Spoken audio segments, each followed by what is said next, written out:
wassalamu ala asyrofil anbiya'i wal mursalin wa ala alihi wa ashabihi ajma'in.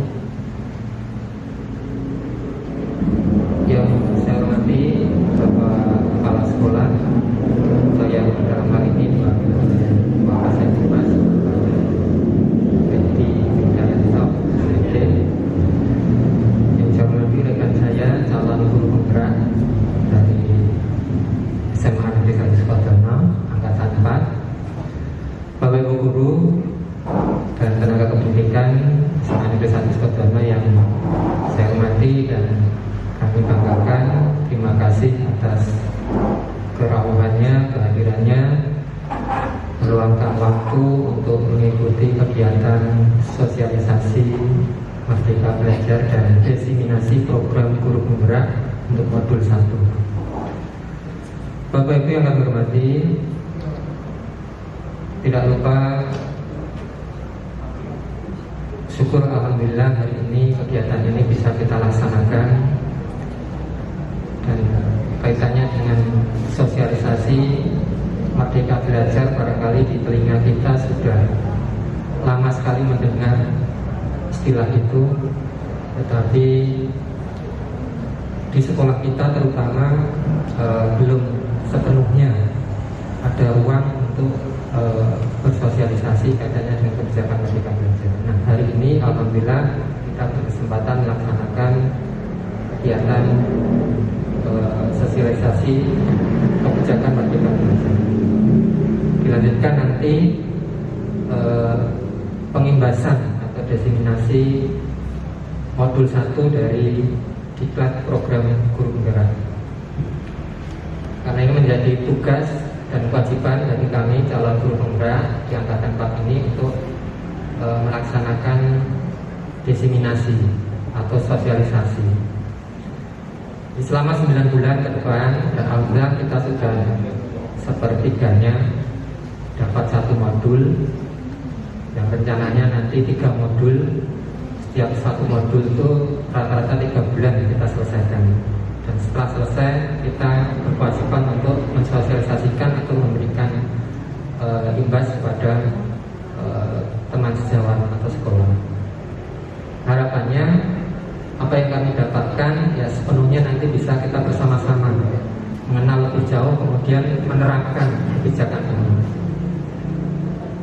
Dan sebelum kita memasuki materi, Bapak Ibu, marilah terlebih dahulu kegiatan kita pada siang hari ini supaya berjalan lancar, kemudian mendapatkan ridha dari Allah SWT, Tuhan Yang Maha Esa.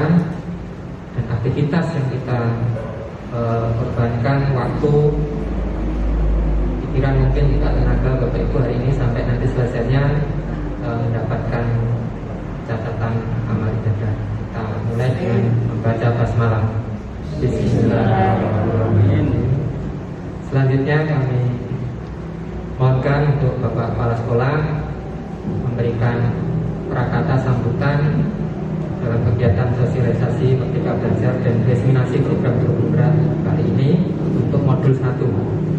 Waktu sebelumnya kami mengaturkan Bapak.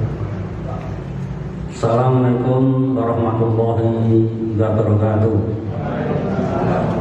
Yang terhormat calon guru penggerak Bapak Sulistyo dan Bapak Miftahul, Bapak Ibu guru dan tenaga pendidik yang saya hormati, di siang yang penuh bahagia ini, dan juga untuk mengawal rangkaian kegiatan pada siang hari ini, maka kita panjatkan puja dan puji syukur kehadirat Allah Subhanahu wa Ta'ala yang telah berkenan melimpahkan taufik, hidayah dan inayahnya kepada kita semua, sehingga kita masih bisa berkumpul di aula SMA Negeri 1 Sukodono dalam keadaan sehat walafiat, tidak kurang suatu apapun.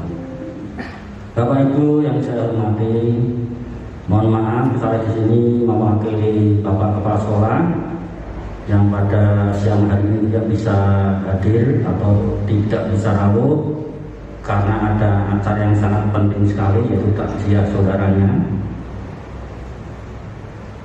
sehingga kami ditunjuk untuk mewakili beliau.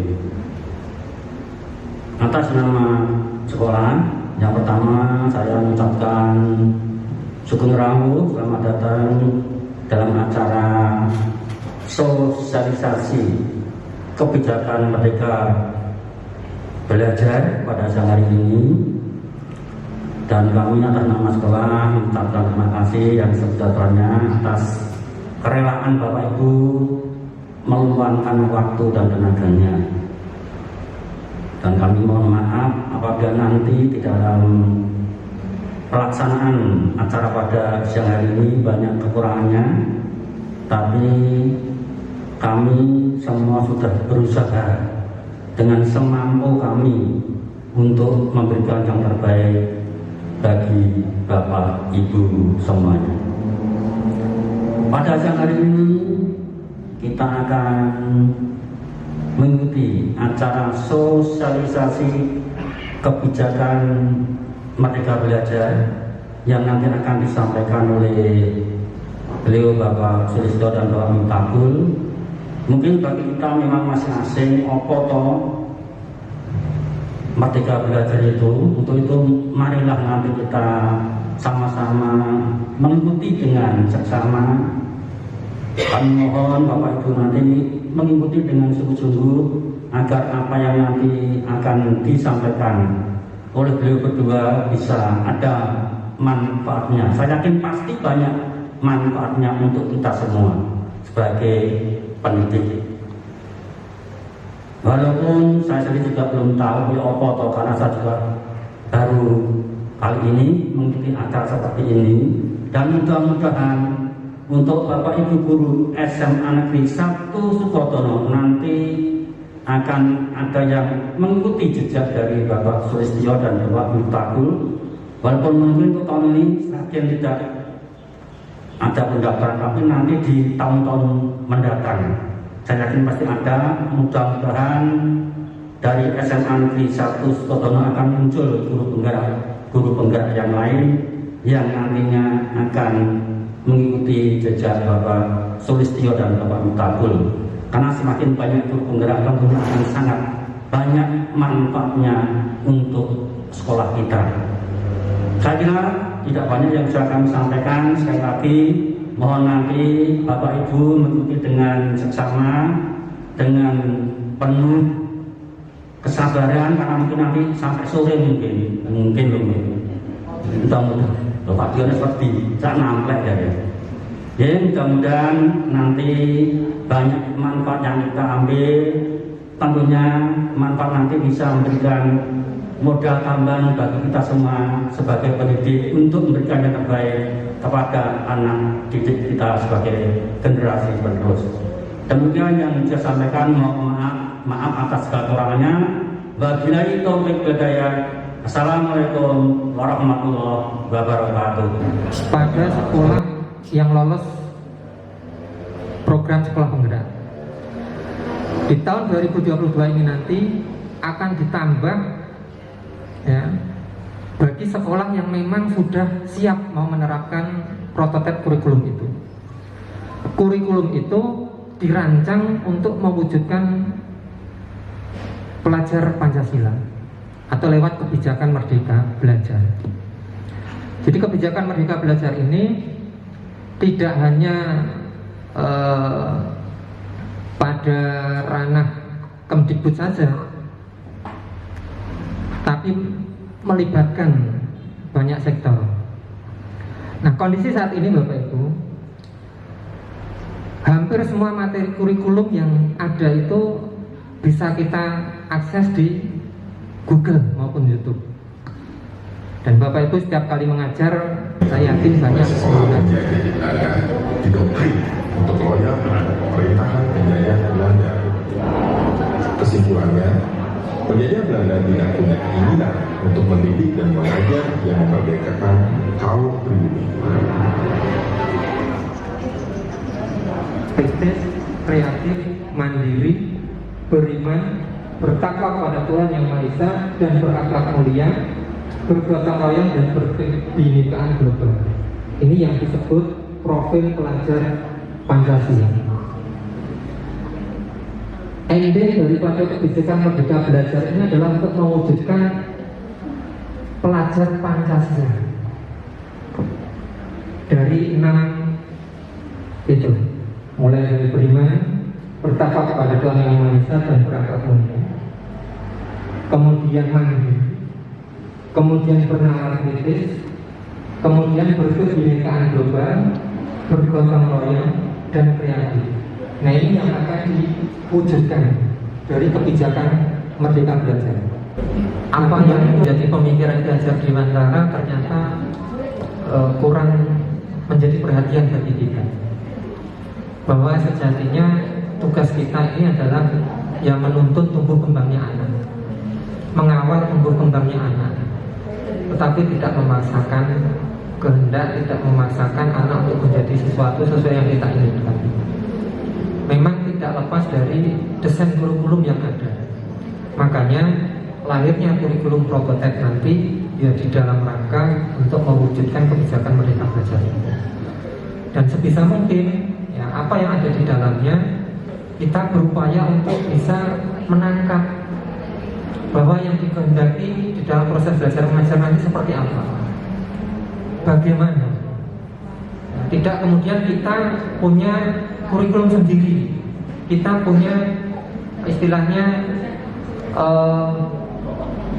apa ya kita ikut saja apa yang sudah dirancang oleh pemerintah, ya berusaha untuk kita laksanakan.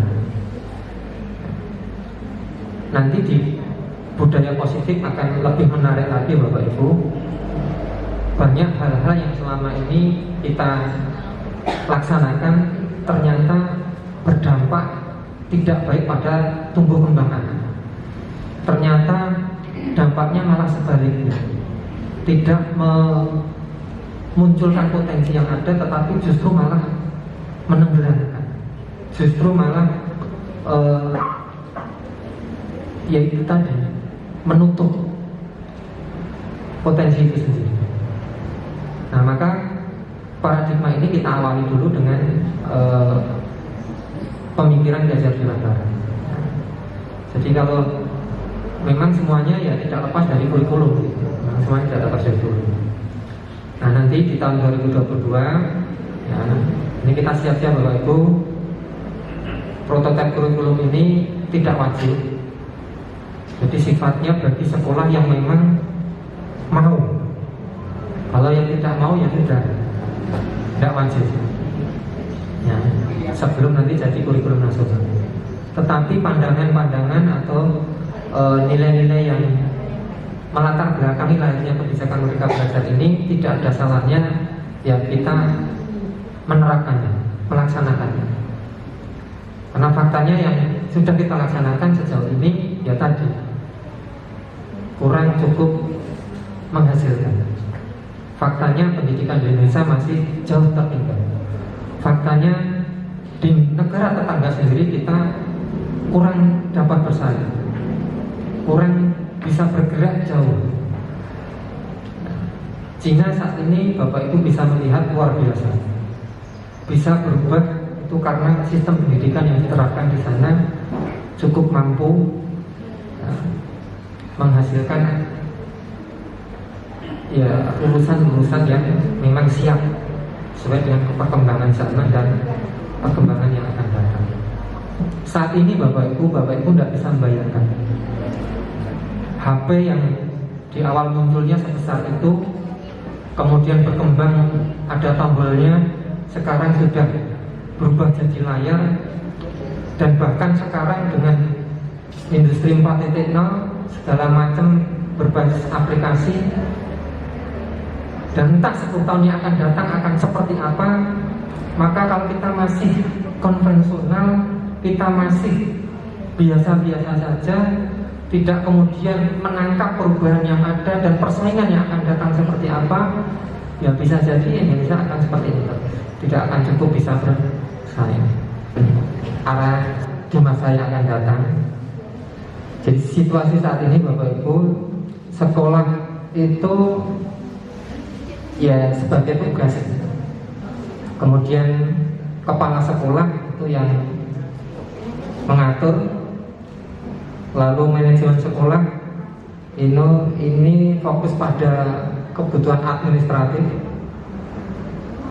dan ke depan Bapak Ibu tidak cukup itu, ya. Sekolah harus menjadi tempat atau kegiatan yang menyenangkan. Kemudian pimpinan harus menjadi pelayan atau memberikan layanan yang prima. Dan saat ini yang dimulai Bapak Ibu, digaungkan pelayanan prima dan seterusnya. Ini tidak lepas dari kebijakan Merdeka Belajar. Kemudian manajemen sekolah ini harus bisa berkolaboratif dan kompeten. Maka semuanya harus bergerak, belajar dan belajar. Tidak bisa apa yang sudah didapat yaitu saya, tanpa memperhatikan perkembangan kebutuhan saat ini dan yang akan datang. Pada guru, seperti yang tadi saya sampaikan, saat ini guru itu hanya sebagai pelaksana kurikulum. Dan bahkan ketika kurikulum diganti pun juga guru belum sepenuhnya bisa melaksanakan kurikulum itu. Artinya bisa saja masing-masing gaya mengajarnya, modelnya ya seperti itu terus. Nah, ke depan itu yang tidak lagi diharapkan. Guru harus mampu, ya, merancang, ya, membuat kurikulum itu sendiri. Karena ketika kebijakan kurikulum nasional K13 diterapkan, itu terjadi ketimpangan, Bapak. Daerah-daerah yang di luar Jawa itu cukup berat mengejar ketertinggalan dengan sekolah-sekolah yang ada di Jawa. Maka hadirnya kurikulum prototipe atau kebijakan ini dinamakan Merdeka Belajar. Guru dituntut untuk bisa merancang sesuai dengan kebutuhan kondisinya masing-masing. Nah, kata merdeka ini nanti sangat unik. Kenapa dipilih kata Merdeka Belajar? Makanya tadi di awal kita tayangkan video terkait dengan Bapak Pendidikan kita, Bapak Ki Hajar Dewantara. Banyak sekali nilai-nilai dari KHD yang selama ini ditinggalkan. Yang sebenarnya nilai-nilai itu yang kita butuhkan saat ini dan yang akan datang. Ternyata sudah berpuluh-puluh tahun yang lalu itu dirancang oleh Ki Hajar Dewantara. Nah, di kebijakan Merdeka Belajar itu nilai-nilai ini mau dikembalikan lagi, karena sejalan dengan cita-cita atau visi pendidikan pemerintah saat ini juga yang akan datang. Guru, ya, ke depan itu harus menjadi fasilitator dari berbagai sumber pengetahuan. Jadi kita itu nanti tidak cukup kalau sekarang kurikulumnya K13, bukunya sudah ada, materinya ini, ya sudah itu. Dan faktanya K13 belum menyampai 10 tahun tidak cukup mampu bersaing. Di Asia Tenggara saja kualitas pendidikan kita masih berada di peringkat keempat. Di dunia peringkat ke-6 dari bawah. Jauh tertinggal. Maka hadirnya kebijakan Merdeka Belajar ini selain daripada mengejar ketertinggalan kualitas itu, terlebih sekarang masa pandemi, kekhawatiran yang akan terjadi lost learning. Nah, hadirnya kebijakan Merdeka Belajar ini salah satunya ya untuk mengejar ketertinggalan itu. Ini tidak bisa lanjutkan, itu banyak sekali dengan nama Merdeka Belajar. Narasinya ke depan seperti apa? Lalu kita yang berada di gerbong ini harus bagaimana? Nah, patut kiranya kita juga segera mencari tahu. Dan akhirnya setelah mengetahui, kita bisa melaksanakan kebijakan itu dengan optimal sesuai yang diharapkan oleh pemerintah. Bapak Ibu, saudara belakang, dunia pendidikan di Indonesia ini fakta, Bapak Ibu. Berdasarkan hasil PISA tahun 2018 itu kita berada di peringkat 56 dari 73 negara. Berarti peringkat keberapa dari bawah? Tahun 2021 itu naik satu.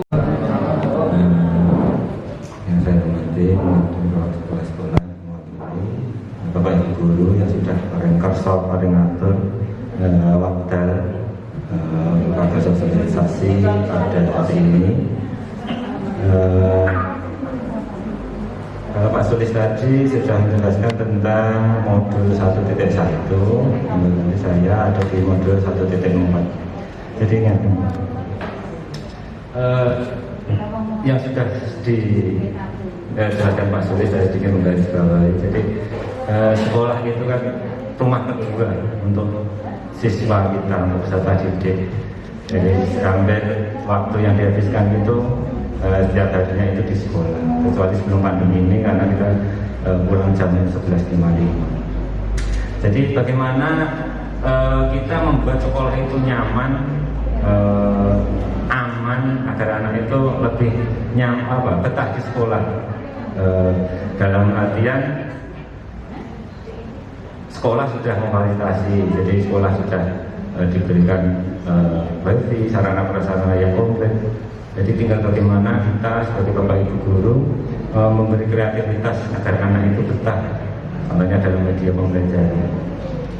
Selain itu, karena sekarang sudah menuju era industri 4.0, jadi mau tidak mau kita juga harus mengikuti perkembangan zaman yang ada di negara ini.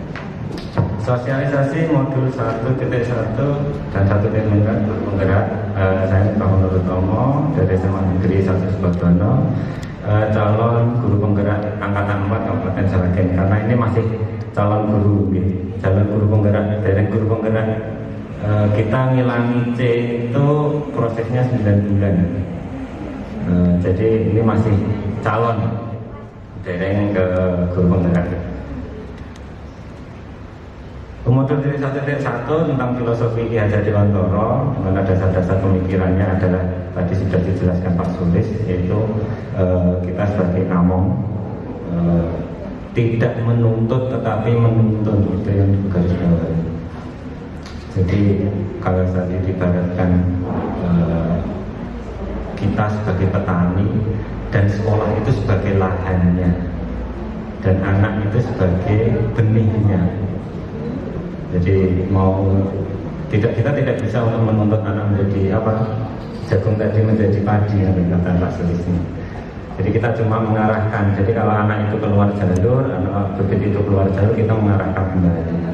Kita cuma bisa menuntun apa yang ada, yang sudah menjadi kodrat anak. Jadi kita memuliakan anak di sini. Dalam artian kita juga nggak harus menuntut tadi, kita cuma menuntun. Ini juga tadi sudah disampaikan Pak Sulis tentang trilogi pendidikan Ki Hajar Dewantara, Tuturian Dayani, ing Mati Mangunkarso, ing Ngarso Sing Tulodo.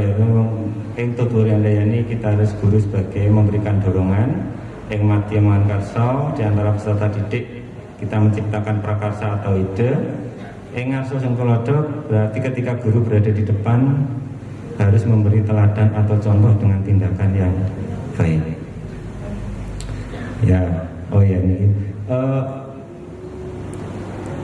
Ki Hajar Dewantara itu menolak tabula rasa nih. Jadi kembali lagi menuntut tadi, tidak menuntut tapi menuntun. Jadi tabula rasa itu ibarat anak itu seperti kertas putih. Jadi Bapak Ibu guru tinggal menulis apa, anak menjadi itu tidak bisa. Jadi setiap anak itu sudah mempunyai kodratnya, ada kodrat alam dan kodrat zamannya masing-masing. Jadi kita tidak harus menuntut anak seperti ini itu tidak bisa, karena itu sudah menjadi kodrat anak tersebut. Untuk modul 1.4 itu budaya positif, yang pertama yang dipelajari kita dalam 3 bulan ini, yang pertama adalah kata disiplin dalam bahasa Latin yang artinya belajar. Jadi disiplin itu dalam bahasa Latin disciplina itu mempunyai arti belajar. Tapi dengan budaya yang sekarang, disiplin itu berubah menjadi sesuatu yang harus dilakukan kepada orang lain untuk mendapatkan kepatuhan. Sudah berbeda arti. Jadi makna dulu dan sekarang itu sudah berbeda. Disiplin yang ada di sekolahan yang sudah kita jalankan, mungkin saya dari awal itu sudah antara keyakinan kelas, hukuman dan penghargaan. Di sini aku garis bawahi, mengapa kok ada peraturan? Kenapa kok harus peraturan? Kenapa nggak harus keyakinan? Jadi sebagai contoh ya, kita dalam masa pandemi kita harus 5M, dulu yang 3M harus 5M, menjaga jarak, menggunakan masker, menjaga mobilitas dan sebagainya. Tujuannya adalah agar kita terhindar dari virus corona, kan gitu. Tapi kalau kita tidak yakin, itu peraturan itu tidak akan berjalan. Jadi kenapa harus ada peraturan dan keyakinan? Jadi kalau cuma peraturan saja, keyakinan itu nanti nggak bisa berjalan. Adanya keyakinan agar memotivasi kita untuk peraturan itu dapat dilaksanakan.